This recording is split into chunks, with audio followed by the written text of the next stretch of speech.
Halo teman-teman, kami mahasiswa Universitas Kristen Wirawacana Sumba, Fakultas Ilmu Sosial, Program Studi Manajemen, ingin memaparkan hasil penelitian kami mengenai potensi pemasaran rumput laut.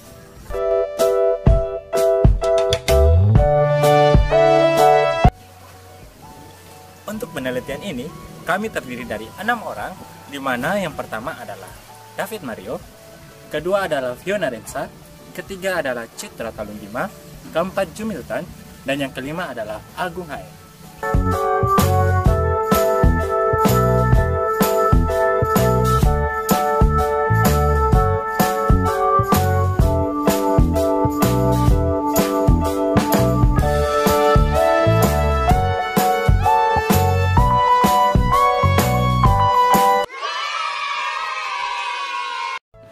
Baik teman-teman, kita masuk dalam bab pertama. Apa-apa saja yang ada dalam bab pertama? Yang pertama itu ada latar belakang. Dilihat dari pemasaran rumput laut di Sumba Timur, dapat dikatakan salah satu kawasan NTT paling besar dalam melakukan pemasaran rumput laut. Hal ini dapat mengacu pada potensi pemasarannya. Sumba Timur merupakan salah satu kabupaten di Provinsi Nusa Tenggara Timur dengan luas wilayah yang mencapai 8.373 km persegi dengan panjang garis pantai 433,6 km. Secara umum, Sumba Timur mempunyai potensi yang sangat besar dalam pengembangan budidaya rumput laut.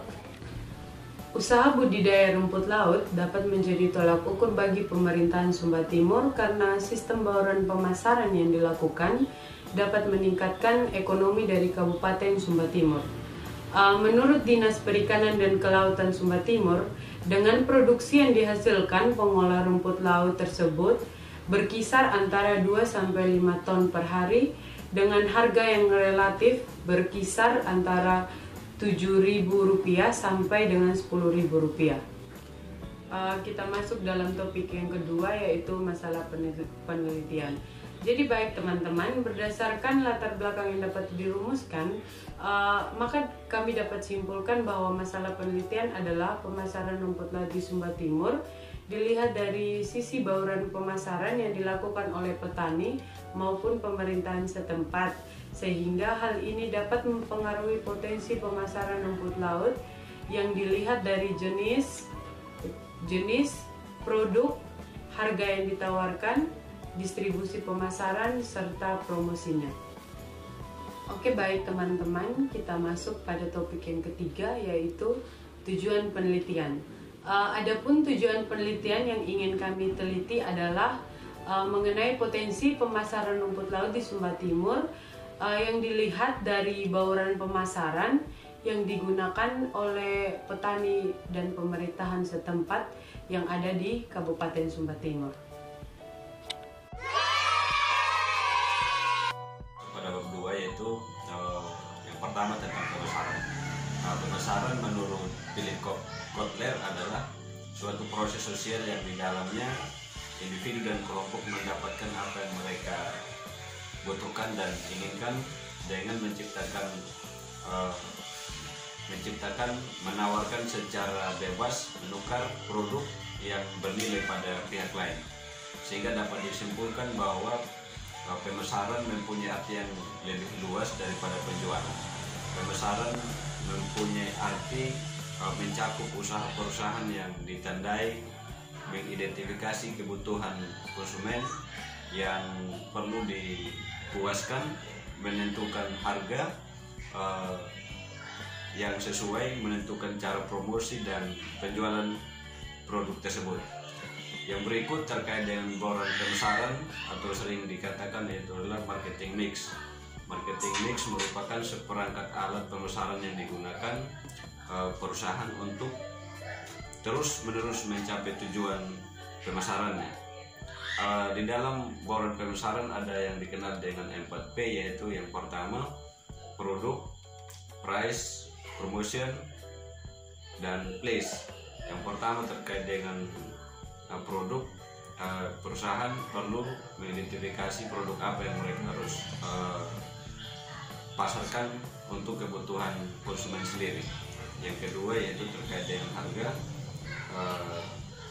harga pada suatu produk akan terus berubah-ubah tergantung sesuai dengan kondisi permintaan konsumen sendiri. Dan yang ketiga terkait dengan place, yaitu tempat.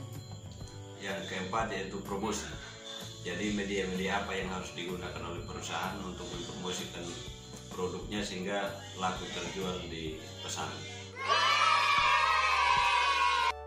Oke, selanjutnya kita akan masuk pada bab 3, yaitu metode penelitian. Dalam metode penelitian ada jenis penelitian. Jenis penelitian merupakan suatu kegiatan yang dilakukan secara terencana dan sistematis untuk mendapatkan jawaban pemecahan masalah terhadap fenomena tertentu. Maka jenis penelitian ini adalah kualitatif dan pendekatan deskriptif. Sebenarnya penelitian kualitatif itu apa?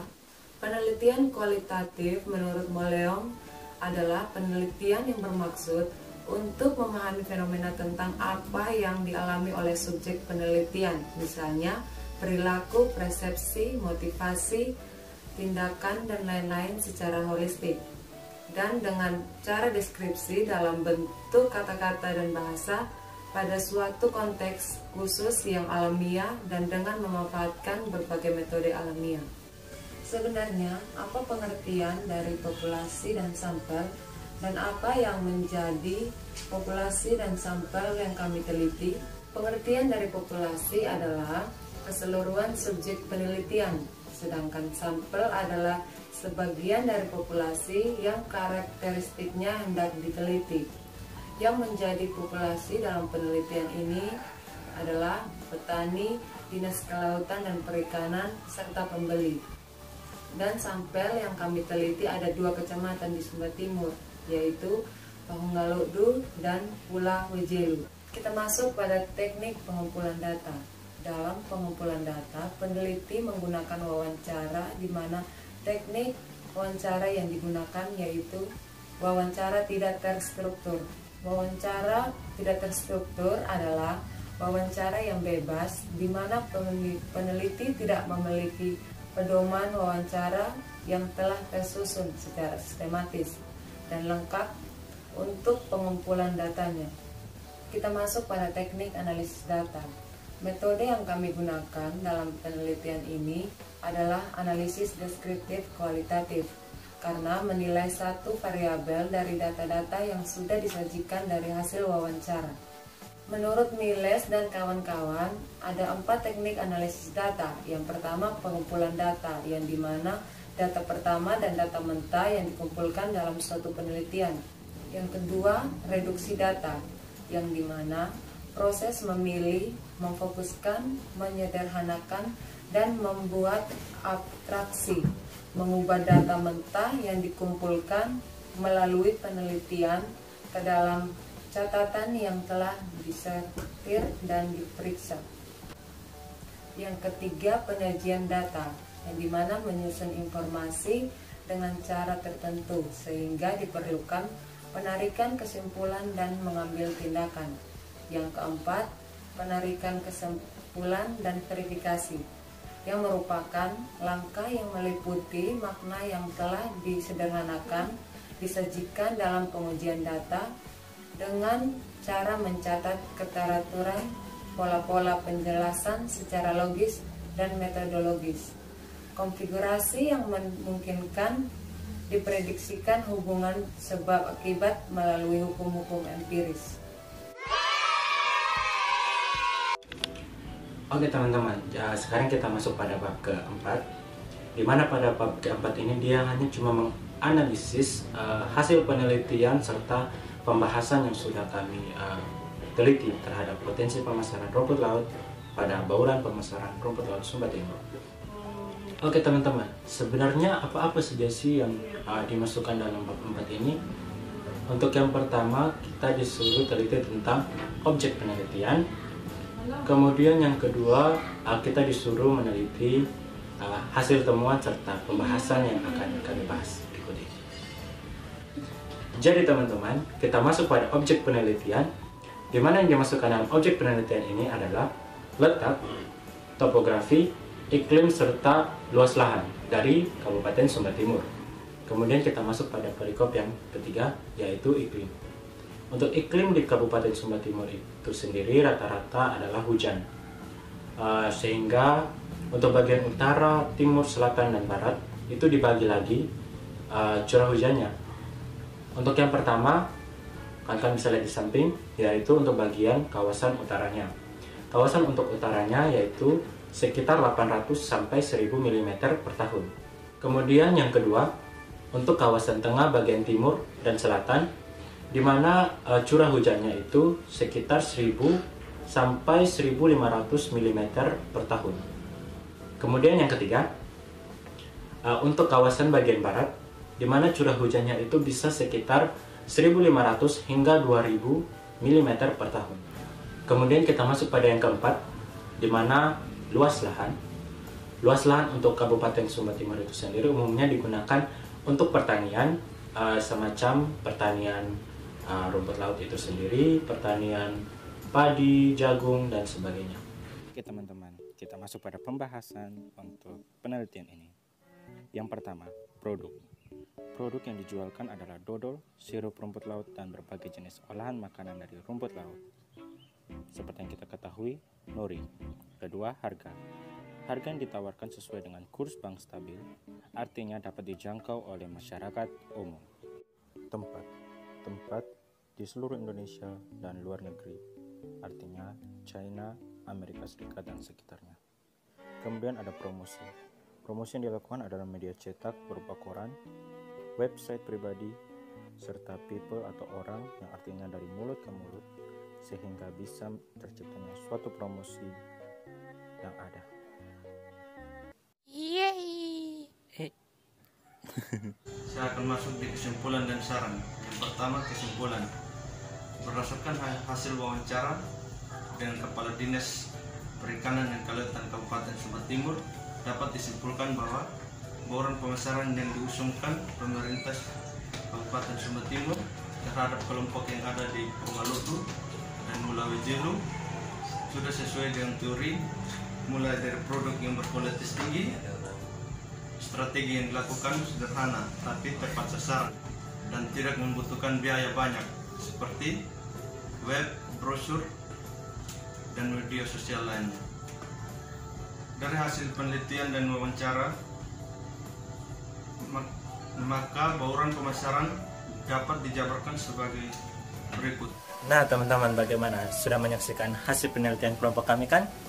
Jadi untuk kesimpulannya adalah sebagai berikut.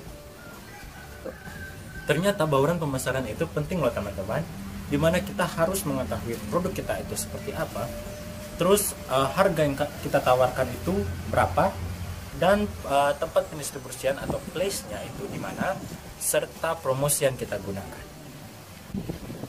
Sekian dari hasil pembahasan penelitian kami mengenai potensi pemasaran rumput laut dilihat dari bauran pemasaran. Semoga penelitian ini dan video ini bermanfaat buat teman-teman yang ingin meneliti hal yang sama. So, jangan lupa untuk like, comment, subscribe channel Prodi Manajemen. See ya guys. Jadi untuk Prodi itu bab pertama itu sama-sama.